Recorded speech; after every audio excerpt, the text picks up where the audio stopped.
Here we have the Komatsu PC350LC-8 hydraulic excavator made by First Gear in 1/50th scale. This is the second 300 size excavator that First Gear has done. The first one was the PC350LC-8.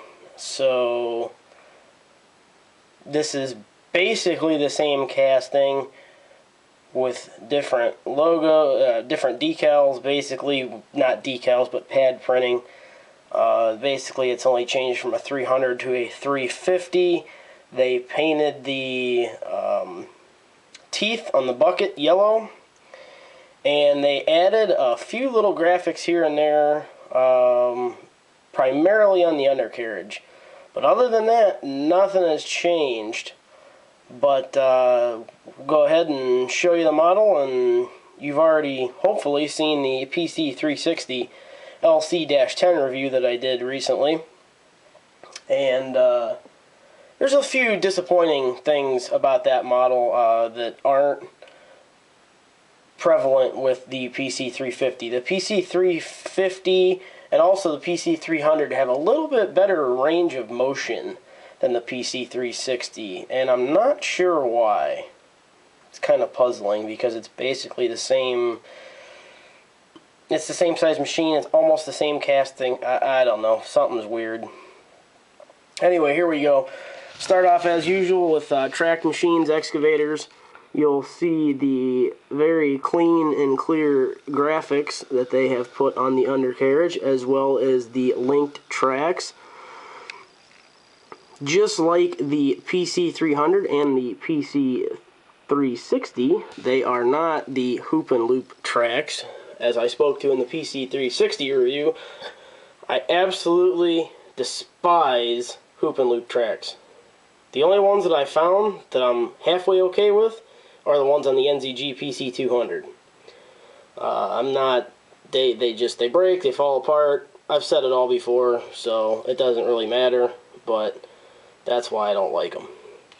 Moving right along, we'll go ahead and show the PC350 graphics, which are very clean, clear, and crisp as usual with almost every First Gear model.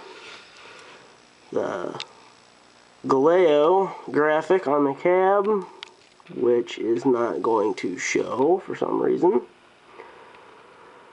The painted vent on the cab. There you can see the Galeo up to the left of center.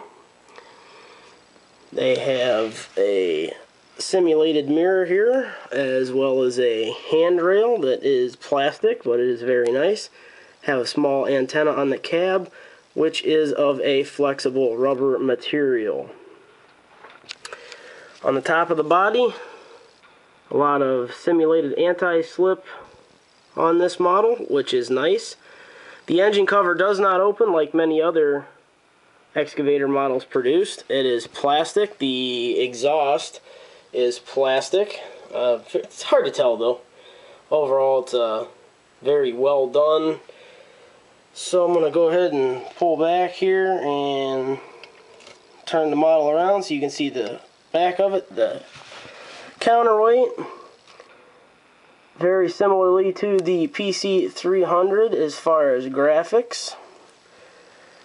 And this is not the typical swing warning logo, but I'm not exactly sure what they were going for there. Here is the backup camera. You can see that they did a very nice job modeling.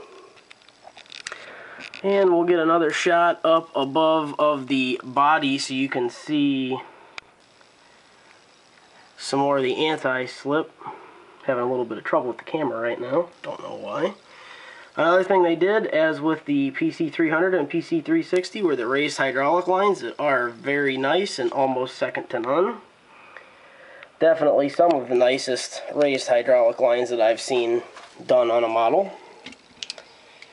On the right side of the machine, you will see again the graphics on the undercarriage.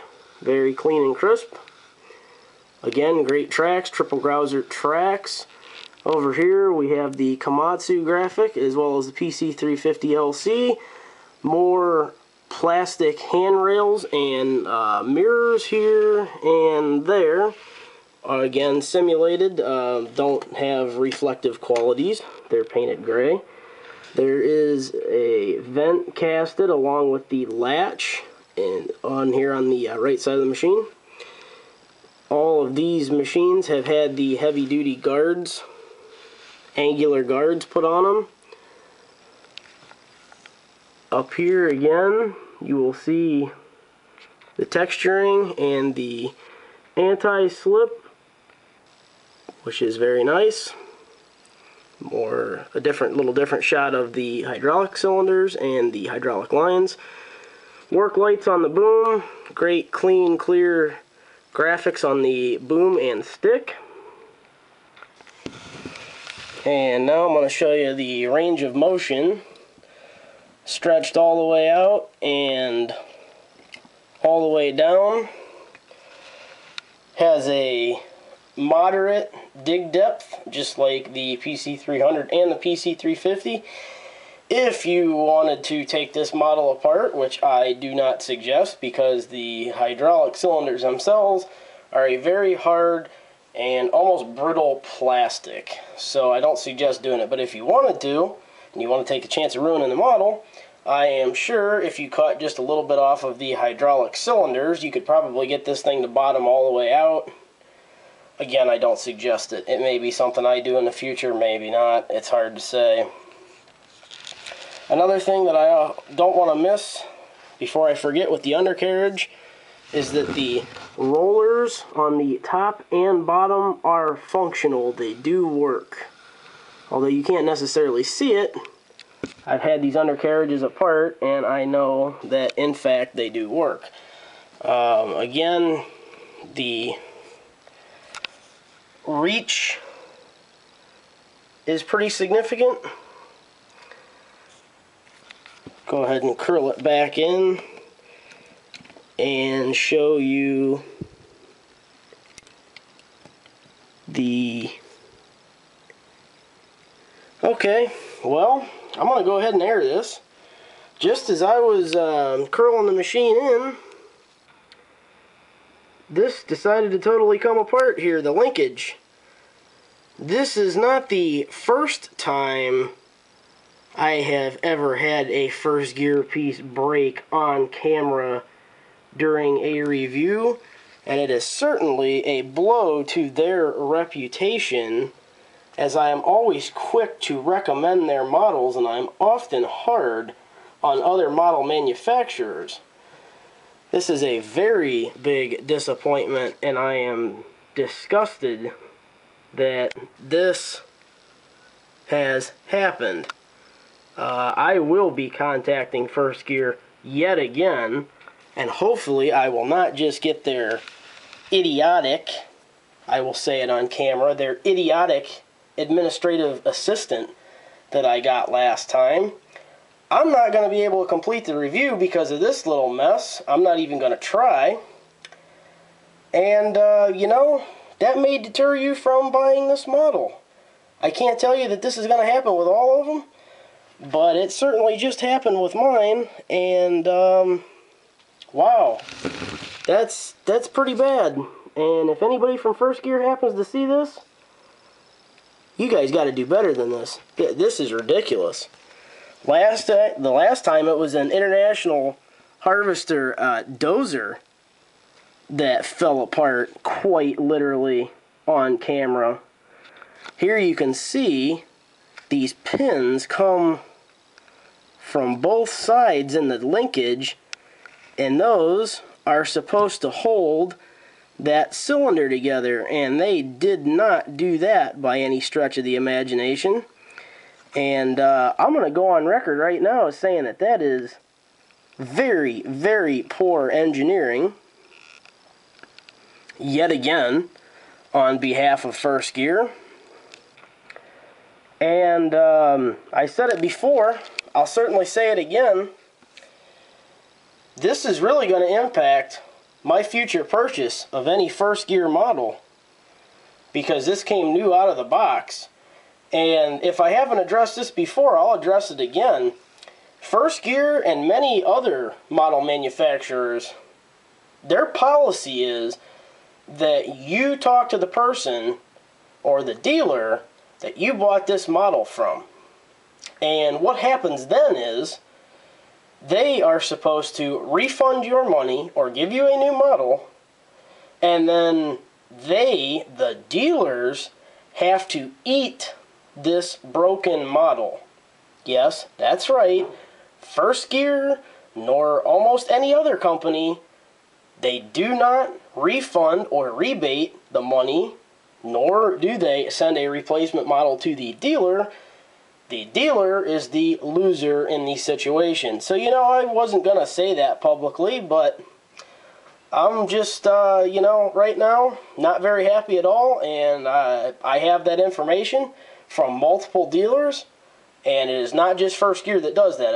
It's almost every die-cast manufacturer, which is pretty bad. And you know, anybody that from First Gear that may or may not see this, that is a horrible way to treat your dealers who help keep you in business. And you guys need to step up your game. You need to do better, and you need to be a little less greedy, because that's all it comes down to, is greed on behalf of any die-cast manufacturer to not say, you know what, we're sorry that this model broke, so we will send you, the dealer, a rebate check, or we'll send you a new model to sell. And so this video is basically going to turn into a rant, probably. But I've already invested 12 minutes into it, so I'm going to go ahead and keep going. And I will be sure to send this video to First Gear, because this is now the second time that this has happened to me with two separate models, which is ridiculous. Try to talk to your people at First Gear, and it was, we'll give you an administrative assistant. Yeah, what a joke. I'm going to cut this video off now, and I am going to go ahead and call First Gear. So, thank you all very much for watching. I apologize for the disappointment, and if you haven't liked Mike's Models 2011 on Facebook, please do so for all the latest scale model news and reviews, and subscribe to the YouTube channel if you haven't already. Thanks for watching, and have a great day.